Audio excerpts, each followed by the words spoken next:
क्या हो सकता है? ओम मंत्र का रहस्य। हमें यह तो पता ही ओम मंत्र के उच्चारण से मन को शांति मिलती है और सकारात्मकता बढ़ती है। परंतु क्या इसके अतिरिक्त भी ओम मंत्र का कोई रहस्य है?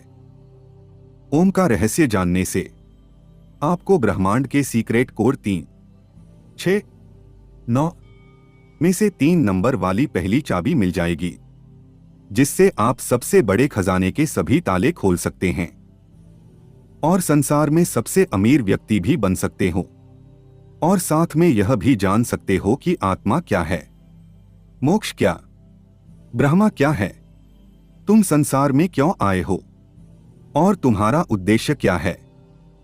और अगर तुमने ओम के रहस्य को नहीं जाना तो तुम्हारे पास अरबों खरबों रुपए होने के बावजूद भी तुम संसार के सबसे गरीब और भीखमंगे व्यक्ति ही रहोगे।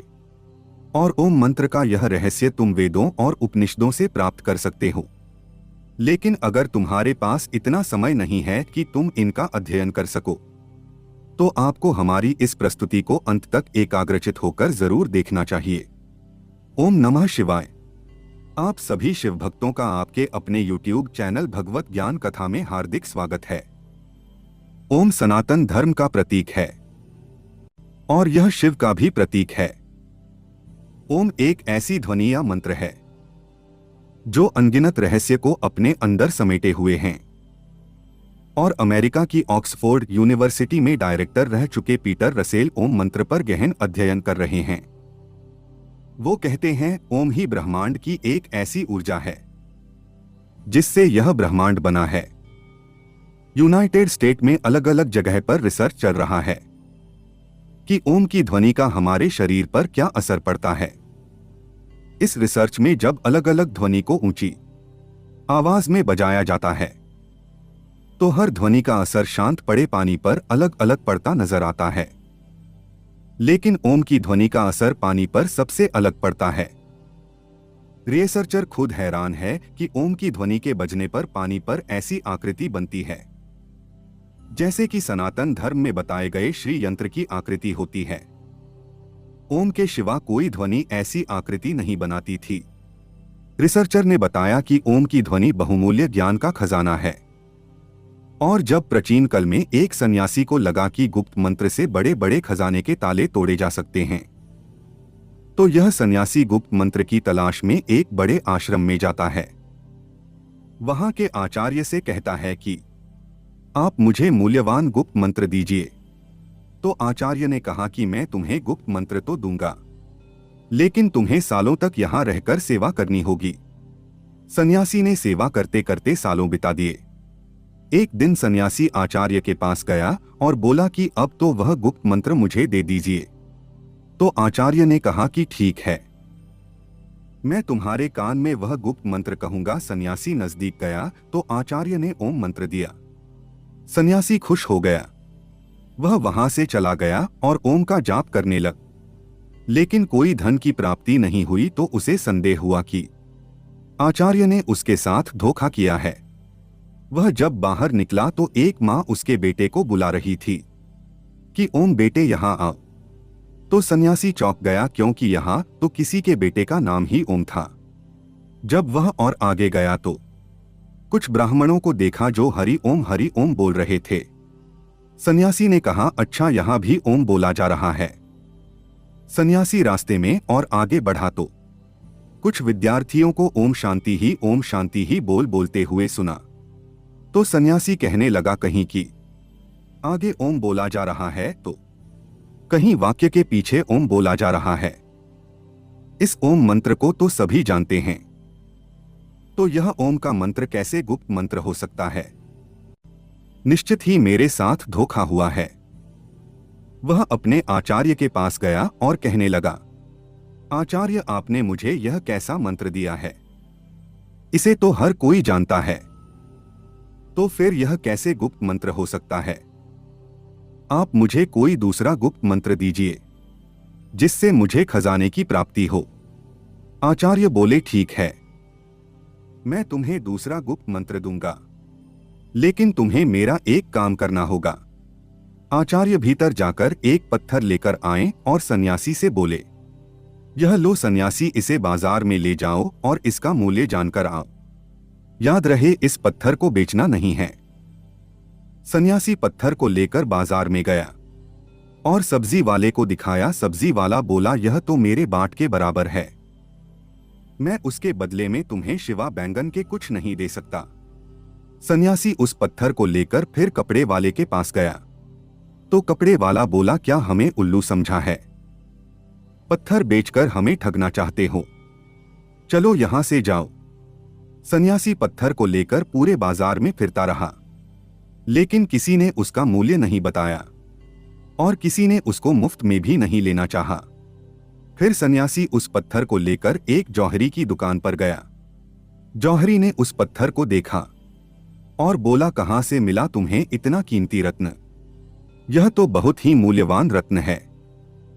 मेरे पास तो इतना धन ही नहीं है कि मैं यह रत्न खरीद सकूं, और पूरे राज्य में शायद ही कोई ऐसा होगा जो इसे खरीद सकेगा।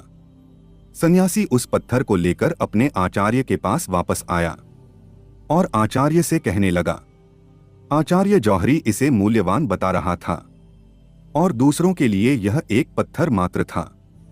आपको पता था कि यह पत्थर नहीं लेकिन कीमती रत्न है, तो फिर मुझे इसका मूल्य जानने के लिए बाजार में क्यों भेजा? तो आचार्य कहने लगे, ताकि तुम ओम का मूल्य जान सको, जैसे इस पत्थर का मूल्य हर कोई नहीं जान सका। यानी इसका मूल्य गुप्त है, हर कोई नहीं आंक सकता, केवल पारखी आंखें ही पहचान सकी। यह पत्थर नहीं, रत्न है। उसी तरह ओम भी एक रत्न है जिसका मूल्य गुप्त है, और जो ओम का मूल्य जानते हैं वह समृद्ध हो जाते हैं। विस्तार पूर्वक रहस्य समझाता हूं। देवताओं के सेनापति भगवान कार्तिकेय ने भगवान शिव को ओम का जो अर्थ बताया है वह मैं तुम्हें बताता हूं।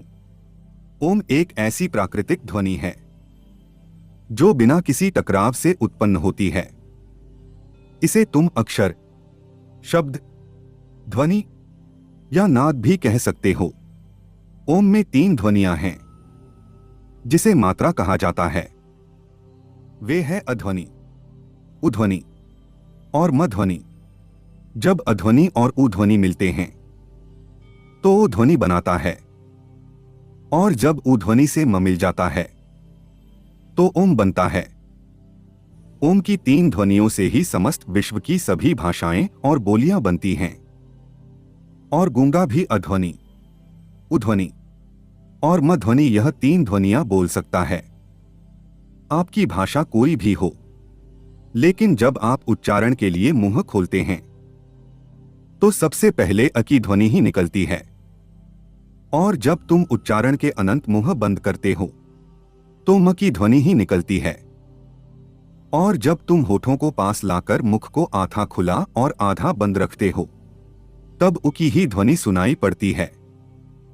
इसीलिए सभी भाषाओं की सभी ध्वनियां, फिर चाहे वह स्वर हो या व्यंजन, ओंकार के अंतर्गत ही आती हैं।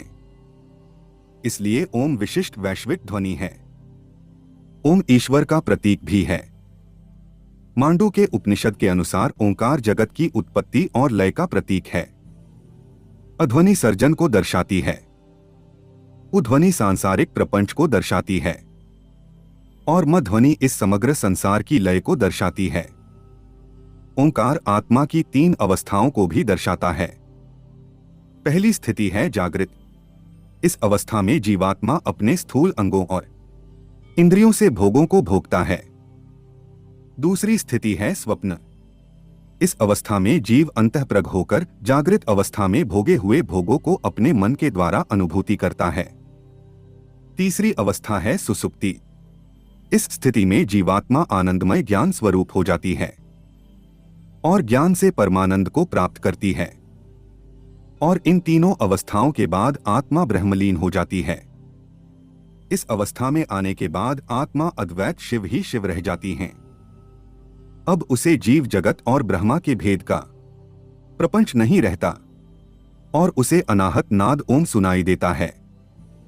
अनाहत नाद कोई ध्वनि नहीं है, लेकिन अनाहत एक अनुभूति है। जिसमें आत्मा कहती है अहं ब्रह्मास्मि, शिवोहम, मैं ही शिव हूँ, मैं ही ब्रह्म हूँ, मैं ही ओंकार हूँ। मैंने ही जगत के रूप में अपना विस्तार किया है। मैं ही शेर हूँ जो मेरी ही हिरण रूप को मारने जा रहा हूँ। मैंने ही अपने पुत्र के रूप में जन्म लिया है और मैं ही मेरे माता पिता के रूप में जन्म ले चुका हूँ। इस संसार में केवल मैं ही हूँ, मेरे सिवा कोई नहीं। बोलने वाला भी मैं ही हूँ और सुनने वाला भी मैं ही हूँ। सांप बनकर मैं ही अपने आप को डसने जा रहा हूँ और मैं ही उससे बचने के लिए दौड़ रहा हूँ। इस ओंकार के रहस्य को जान लेने के बाद सोना, चांदी, रुपए, पैसे सब मिट्टी लगने लगता है, क्योंकि यह सब भौतिक पदार्थ वास्तव में मेरा ही स्थूल रूप है। मैं तो इतना अमीर हूं कि यह घर, यह जमीन, यह पृथ्वी, यह तारामंडल ही नहीं, पूरा ब्रह्मांड ही मेरा है। और ऐसे कितने ही ब्रह्मांड होंगे जो मेरे ही अंग है। तो मेरे जितना अमीर कौन हो सकता है जब मुझे इतना बड़ा खजाना मिल रहा है। मैं क्यों इन 100 किलो सोना, चांदी और रुपए पैसे के पीछे भागूं? और इस खजाने को खोलने के लिए मैंने 3 नंबर की चाबी दी है, ओंकार, जो अब मैं तुम्हें बताता हूं। मूल नैसर्गिक ध्वनियां 3 हैं, अध्वनि, ऊध्वनि और मध्वनि। नैसर्गिक रंग 3 है, लाल, पीला और नीला। प्रकृति के मूल लक्षण 3 हैं, नाम, रूप और गुण। शरीर की तासीर 3 है, कफ, पित्त और वायु। ब्रह्मांड की स्थितियां 3 है, उत्पत्ति, पालन और प्रलय। और उनके देवता भी 3 हैं, ब्रह्मा, विष्णु और महेश। पदार्थ के मूल तत्व 3 हैं, न्यूट्रॉन, प्रोटॉन और इलेक्ट्रॉन। पहले आयाम 3 है, लंबाई, चौड़ाई और गहराई। और इन 3 नंबर की चाबी को जितना गहराई से अध्ययन करोगे और उसकी गहराई में जाओगे, तुम मुझे ही पाओगे। नहीं नहीं, अपने आप को ही पाओगे, क्योंकि इस संसार में तुम्हारे सिवा दूसरा कोई है ही नहीं। तो मित्रों, यह प्रस्तुति अगर आपको पसंद आई है तो प्रस्तुति को लाइक करें और ऐसी ही ज्ञानवर्धक जानकारी के लिए आप हमारे चैनल भगवत ज्ञान कथा को सब्सक्राइब जरूर करें और कमेंट में ओंकार लिखना ना भूलें। धन्यवाद।